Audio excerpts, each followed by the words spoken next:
흑질의 세포 변성에 따라서 파킨슨병이 유도된다고 말씀드렸는데 이제 신경병리학적인 관점에서 여러분이랑 좀 살펴보고자 합니다.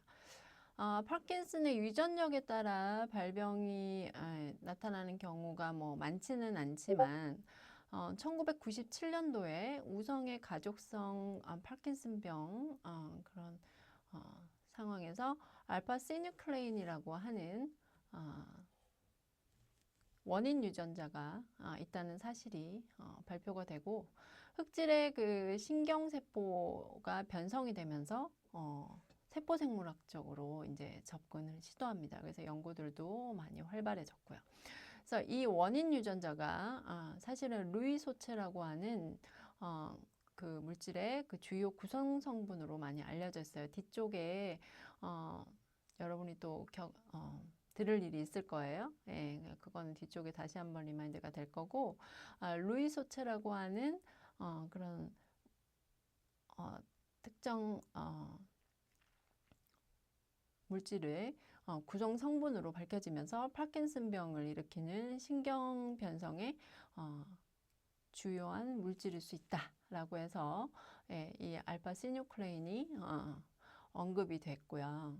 사실 다른 병에서도 관련되는 원인 유전자의 단백질이 어떻게 뭐 구조적으로 변화가 돼서 기능 이상을 유도하고 결국 신경세포를 변성하는 데 작용한다라는 가설도 유력시 됐지만 1998년도에 치매랑 파킨슨 증상을 띠는 그런 유전성 변성 질환으로 전두엽이란 측두엽 쪽에 그 치매의 원인 유전자로 타우라는 물질이 생겼습니다.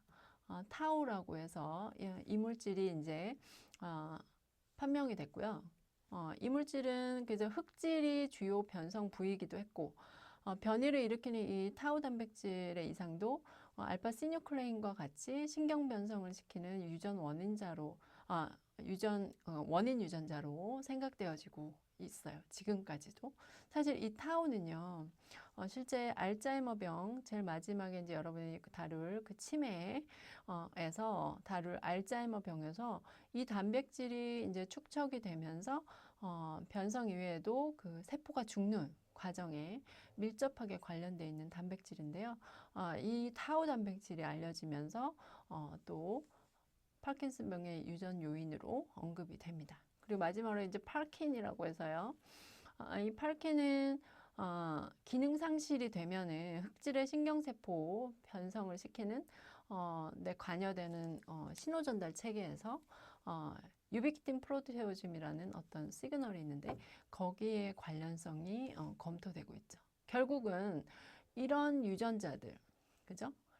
알파시뉴클레인, 타우, 파킨 이런 유전자들이 변성이 되면서 결과적으로는 흑진의 도파민 세포가 변성이 될 수 있다라는 건 공통적으로 나타나는 부분입니다. 그래서 결국은 변성되는 신경세포에 있어서 이런 단백질 분해 장애가 생기면서 이런 파킨슨이 생기지 않냐 유전적인 해석이고요.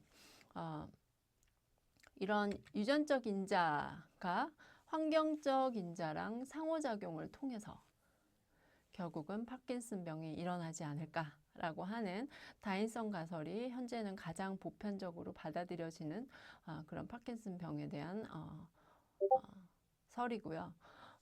또한 이제 농촌 거주자인데 도시 거주자에 비해서 많이 발생한다고 말씀을 드렸잖아요. 처음에 말씀을 드렸는데, 이는 농약 성분이라던가 또 오염된 우물물 등에서 노출된 것이 원인일 수 있다는 가설이 생겼어요.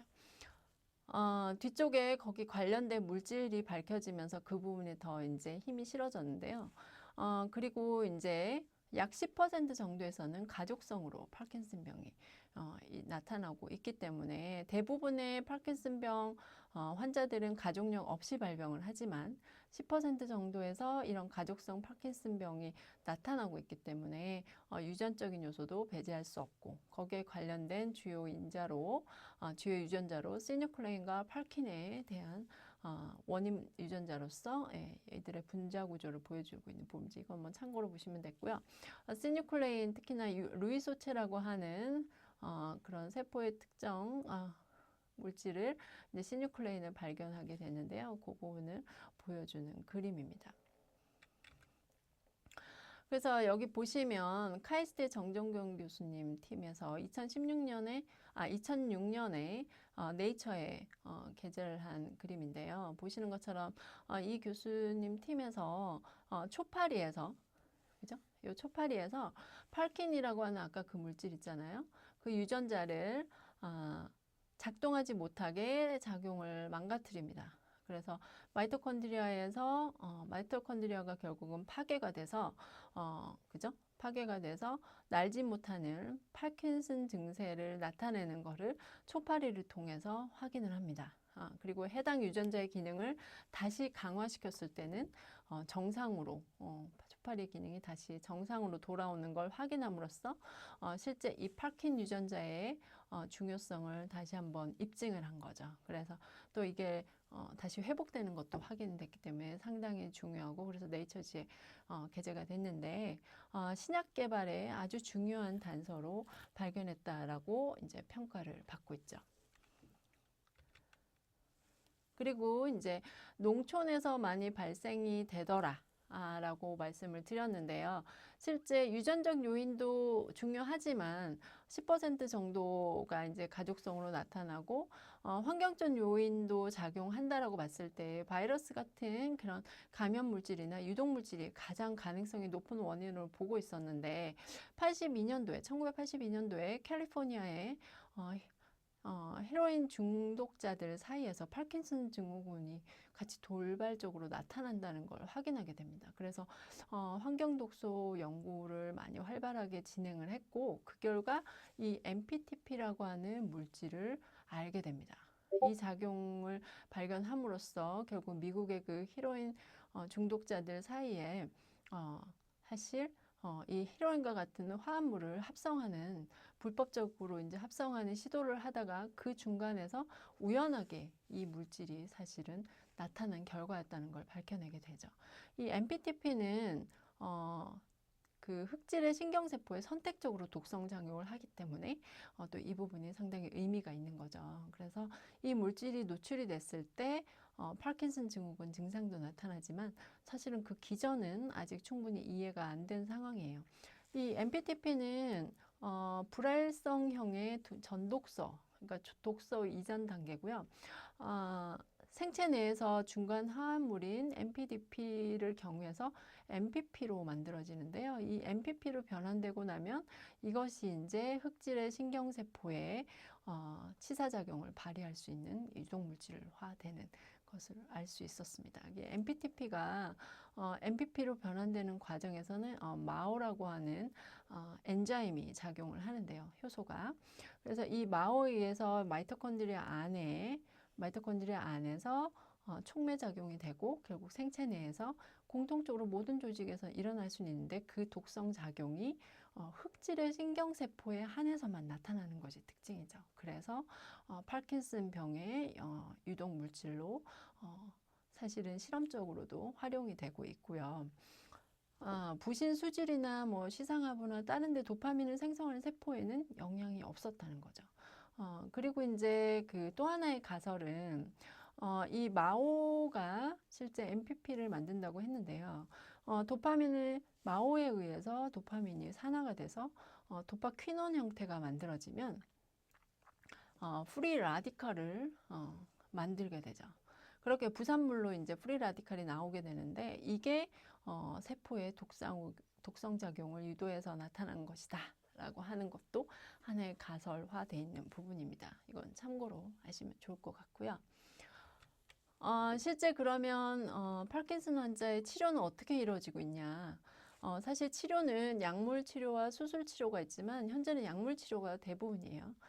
파킨슨병이 발병한 다음에 5년이 넘었고 또 이제 약물로서도 파킨슨 증상 조절이 너무 힘든 경우 보통은 뇌의 그 안쪽 부분에 substantia nigra 부분에 작용을 하다 보니까 그 안쪽에 심부 자극을 하는 수술이 필요합니다.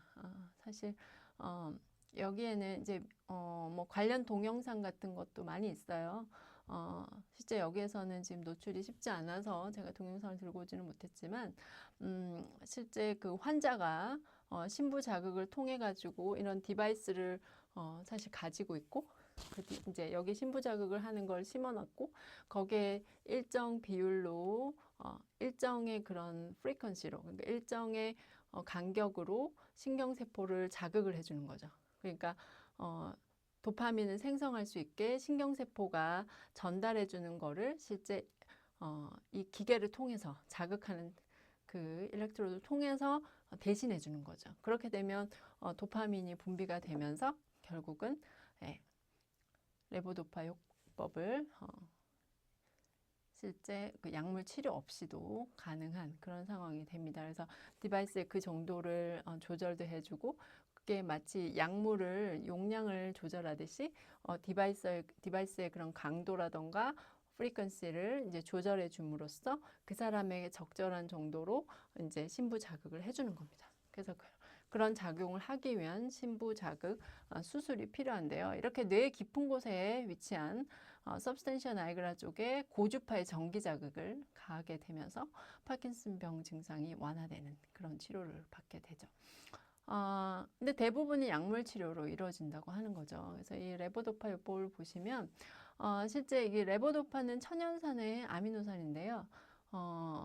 그 소화기관에서 상당 부분 흡수가 되고 대사되지 않고 사실은 뇌에 도달하는 건 실제 1% 이하예요. 그 말은 먹는 약은 100%를 먹으면 실제 1% 효과니까 100배 이상의 그런 용량이 주어져야만 브레인으로 도달이 가능한 거잖아요. 그래서 순환 중에 이 도파민 형성에 따른 유해작용으로 기립성 저혈압이나 오심, 구토가 생기게 됩니다.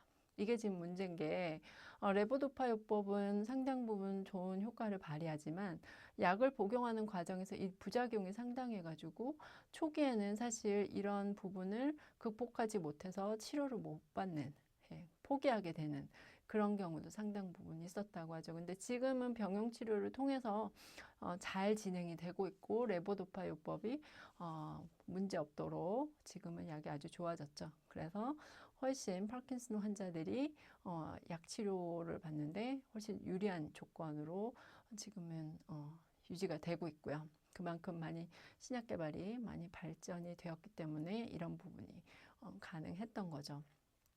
그래서 대사가 간 같은 데서 이제 이런 데서 흡수가 되고 그리고 이제 경구 용량의 60에서 80%가 전신 순환을 하면서 대부분 손실이 일어나고 뇌에 도달하는 것은 1% 이하라고 말씀드렸잖아요. 그래서 이 부분으로 이제 용량을 무한정으로 올리기도 쉽지가 않은 거죠.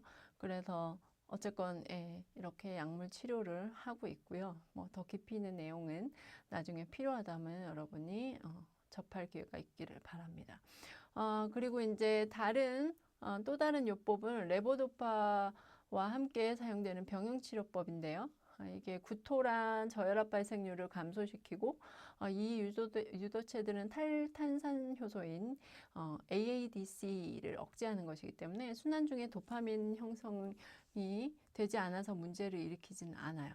그래서 최근에 이 레보도파가 뇌로 이동하기 전에 분해되는 것을 막아주는 효소를 혼합한 약물을 주로 사용하고 있기 때문에 잘 전달이 될 수 있도록 그런 부분을 지금은 많이 강화해서 실제 파킨슨 환자 같은 경우는 약물 치료가 지금 원활한 입장이고 물론 계속 연구를 통해서 더 좋은 컨디션을 만들어 줘야겠지만 레보도파란 병용 치료를 통해서 이런 유해작용도 많이 지금 해결이 된 상황이라 약물 치료를 잘 받는다면 예전의 그런 시간들보다는 훨씬 길게 잘 유지를 하면서 지낼 수 있는 그런 좋은 상황이라는 걸 알고 계시면 좋을 것 같고요.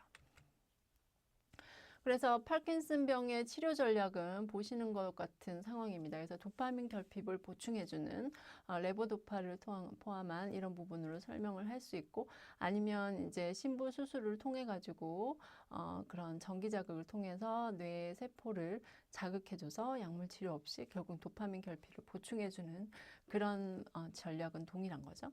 그리고 이제 신경세포사 과정을 저해하는 과정도 약물 치료에 한 축을 가지고 있고요. 또 도파민을 생성하는 세포를 보충해주면 어떨까?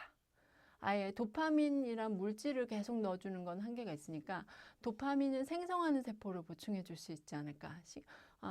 중추신경계의 신경세포는 더 이상 만들어지는 게 아니잖아요. 그런데 도파민으로 생성이 가능한 세포로 결국은 줄기세포의 분할을 통해서 그런 세포를 이식함으로써 도파민을 생성하는 도파미너르직 신경세포의 기능을 하는 세포로 도입이 가능한지 그 부분에 대한 것이 사실은 그 지금 연구에도 한 축을 차지하고 있는 부분입니다. 그래서 2008년도에 연세대 연구팀이 그 인간의 배아줄기 세포를 가지고 도파민 신경세포로 분화하는 과정을 실제 보여줬습니다. 그래서 파킨슨병에 걸린 쥐가 균형을 잃고 계속 이제 회전해서 하다가 이 세포의 이식을 받은 다음에 회전수가 감소된 것을 실험적으로 증명한 결과이고요. 여기 보시는 것처럼 인간의 배아줄기 세포에서부터 시작을 해서 이것이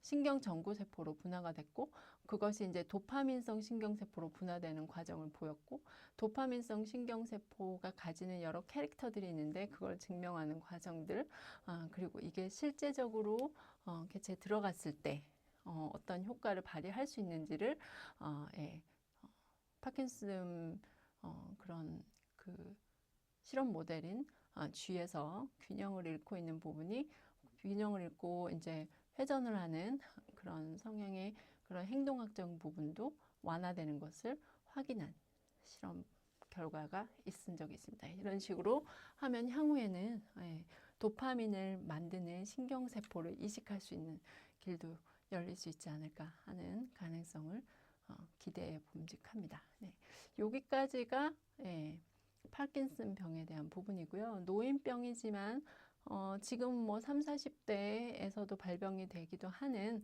이런 병으로 사실은 뭐 지금은 노인 인구가 상당히 많이 증가되고 있죠. 이렇게 파킨슨 병에 대해서 많은 관심이 필요한 시기인 것 같습니다. 여러분도 뇌질환의 하나로 이 파킨슨 병에 대해서 관심을 이번 기회를 통해서 가질 수 있는 기회가 됐으면 좋겠습니다. 네, 여기까지입니다.